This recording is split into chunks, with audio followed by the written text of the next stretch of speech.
नमस्कार दोस्तों, मैं राजेश यदुवंशी। उत्तर प्रदेश 2022 विधानसभा चुनाव का बिगुल बज चुका है।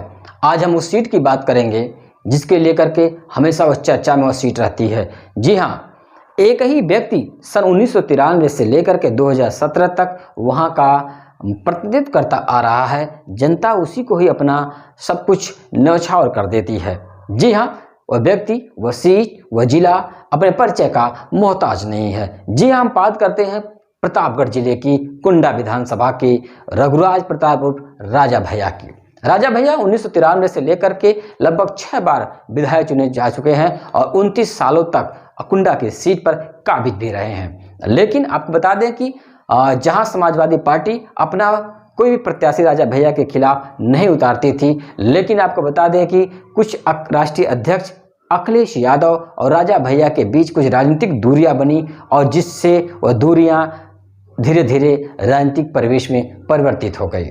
और यही नहीं, अखिलेश यादव ने राजा भैया की तर्कस से एक तीर खींच लिया गुलशन यादव को। गुलशन यादव भी कुंडा के विधानसभा में अपने किसी परिचय के मोहताज नहीं है। वह भी उनकी पत्नी कुंडा यानी कि बता दें कि प्रतापगढ़ जिले की चेयरमैन है। और आपको यह ज्ञात होगा कि जब चेयरमैन है तो जाहिर सी बात है पूरे जिले में उनके भी लोग जानते ही होंगे। अब जानना और वर्चस्व बनाना दोनों अलग चीज है।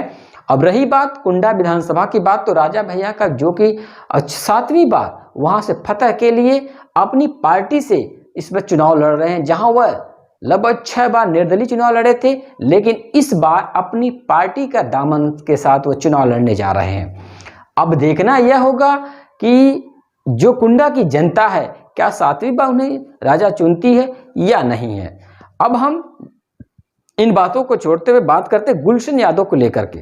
गुलशन यादव राजा भैया के बीच ये दूरियां जो कि राजनीतिक दूरियां हैं, ना कि कोई दुश्मनी है। लेकिन आपको बता दें कि अभी बीच में ही गुलशन यादव के ऊपर अटैक हुआ था, जिसको लेकर के गुलशन यादव ने ट्वीट भी किया है कि राजा भैया से हमें जान की खतरा है, और उन्होंने ट्वीट भी किया है, आप इसे देख सकते हैं।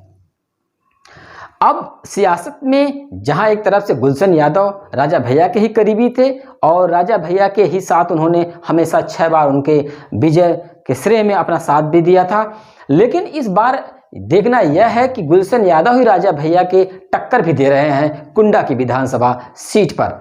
अब हम अगर गुलशन यादव की बात करें तो गुलशन यादव के बीच भी समर्थकों का हुजूम जुटा हुआ है। लोगों के दिलों पर राज करना चाहते हैं गुलशन यादव भी। तो अब हम बात करते हैं कि कुंडा की विधानसभा में जाति समीकरण क्या कहता है, बताते हैं आपको हम कि क्या कहता है वहां पर, किन जातियों का बहुलता वहां पर ज्यादा है, इनको लेकर के हम बताते हैं आपको।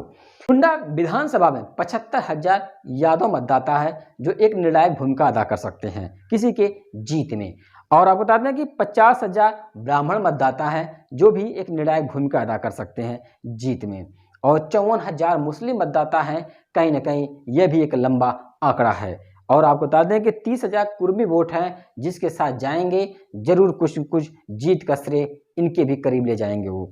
और 18,000 क्षत्रिय मतदाता है जो आपको बता दें कि एकजुट अगर होता है तब तो सही है, अगर विघटित होता है बीजेपी और राजा भैया के भी तो जाहिर सी बात है ये वोट बैंक किसी काम का नहीं होगा।